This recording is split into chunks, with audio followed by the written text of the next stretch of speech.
My name is Ambassador Rachel Awor Omamo.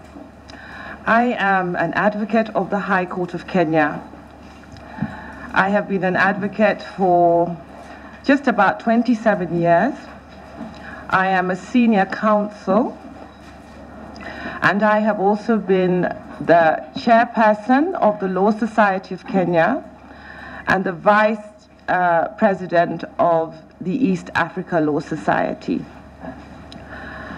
I have also served as the ambassador plenipotentiary and extraordinary to the Republic of France, the Kingdom of Spain, the Republic of Portugal, the Republic of Serbia, and the Vatican or the Holy See. I have also been Kenya's permanent representative to UNESCO. I am also a person who has participated actively, I believe, in the development of law. I have had the opportunity and privilege to serve in a number of task forces. I have sat on the task force to establish the Truth and Reconciliation Commission. I was an assisting counsel to the Dungu Commission for a short while. I have also actively served in the Council of Legal Education. I have sat on the Council of the Pan-African Lawyers Union. I have also been a chairperson of many non-profit boards, and I am fortunate to have been one of the founding members of the Federation of Kenyan Women Lawyers. I was educated at the University of Kent at Canterbury, and I hold a law degree from that institution. I am currently a student. I am undertaking a master's in business administration with a leadership specification from the University of Liverpool. And I'm also completing a postgraduate degree in international relations and diplomacy. Based on the baseline criteria that is set out in Article 166, 3, I think I satisfy that baseline criteria. I have long experience as counsel, and I have a diverse background that has been able to give me a wide worldview of Kenya, the judiciary, the law society, and their various challenges. I just want you to help me understand, what should we do with the death penalty? What sort of judicial philosophy would you bring to the Supreme Court that will help us to resolve the death penalty? The Penal Code says there are more than 3 offenses for which you can be hanged, or whichever method the state may use. The Constitution talks cruel, degrading, inhuman treatment. The International Covenant on Civil and Political Rights has its optional protocol, but Article 2 says all treaties are now part of the law of Kenya. Sorry, the question is very long, but help me to understand how you would resolve this problem so that we continue to be a stable democracy under the rule of law. This is a very difficult question, and I think it is a question that will vex the country for very many years to come. I don't think it's something that will be resolved instantaneously.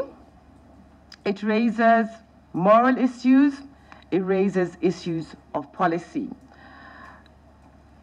The question that the Supreme Court would need to ask itself if a matter such as this came before it is, how should it interpret the law? Should it interpret the law strictly, from a very textualist perspective, or should it be more pragmatic in its interpretation? For me, I think the Supreme Court would need to be innovative. It may need to subject this kind of question to greater public dialogue. I think you may need to draw from some of the experiences we've had in other countries like India, like Colombia, where people engage in a kind of dialogic activism, where you somehow draw the public into the discussion. And as you draw the public into the discussion, you begin to get a sense of the direction in which the people want to go. I thought the Attorney General was referring to two particular articles of the Constitution, and that is Article 26 and 29. The 26, every person has a right to life, and it says a person shall not be deprived of life intentionally except to the extent authorized by this Constitution or written law, and I think that's you brought in the Penal Code. Then 29, F, basically says every person has the right to freedom and security of person, which includes the right not to be treated or punished in a cruel, inhuman, and degrading manner. So I agree with the Attorney General that fundamentally we have to address those two articles because and I think dialogic activism actually refers to Article 43. It will be on social, economic and cultural rights. But how do you at the Supreme Court deal with what seems to be a conflict? Well, I think for me, the Supreme Court, if I was sitting on the Supreme Court, my concern would be to ask what is the spirit and letter of the law? What was the ethos that the people wanted?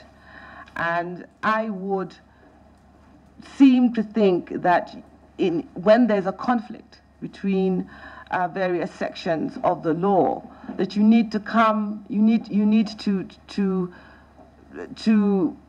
favor the side that advances the Bill of Rights, that advances life. So I would look at it and probably, if I was sitting in the Supreme Court, probably rule in favor of furthering the right to life, or furthering principles that are internationally held. And so interpreting the law in a way that favors human rights conventions. So you would abolish the death penalty? I would. But you would be swimming against a very strong current. The United States, one of the so-called largest democracies, human rights respecting, this question has been in the Supreme Court for over 100 years. And the U.S. Supreme Court has refused to say that the death penalty is dehuman or degrading. India, or cruel for that matter. And that's why they've gone from hanging to chopping to injecting, trying to change the method, but not the end. India has just conducted a hanging of a Kashmiri man less than 3 weeks ago.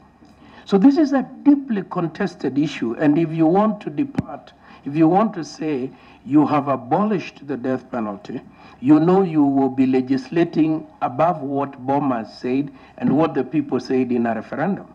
So you must be very sure that you stand on good, and I'm not saying you shouldn't, and I'm not saying can't be done, but you appreciate you'd have to stand on very solid jurisprudence. That's why I'm saying, may I just... Ambassador, you just, if you can tell us where you peg, in terms of the Constitution, that judgment you know, abolishing the death sentence, because I think, you know, you can justify it, but I would want to get the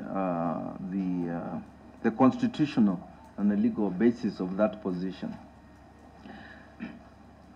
The legal basis for that position for me would be this. Yeah. That the duty of the courts is to uphold the Bill of Rights,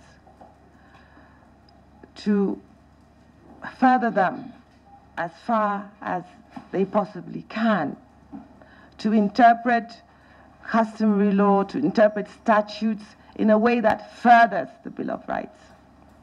I think one of the most essential rights that an individual has is their right to life. And I'm not persuaded that by taking away that life by statute, you are furthering the Bill of Rights. So if I was looking at it in that way, I would go back to the historical foundation of the statute, of the Constitution. Look at it and then ask myself, in the deepest possible way, whether indeed the abolition of the death penalty, as you were, would be really contrary to what Kenyans are saying when they speak about the sanctity of life.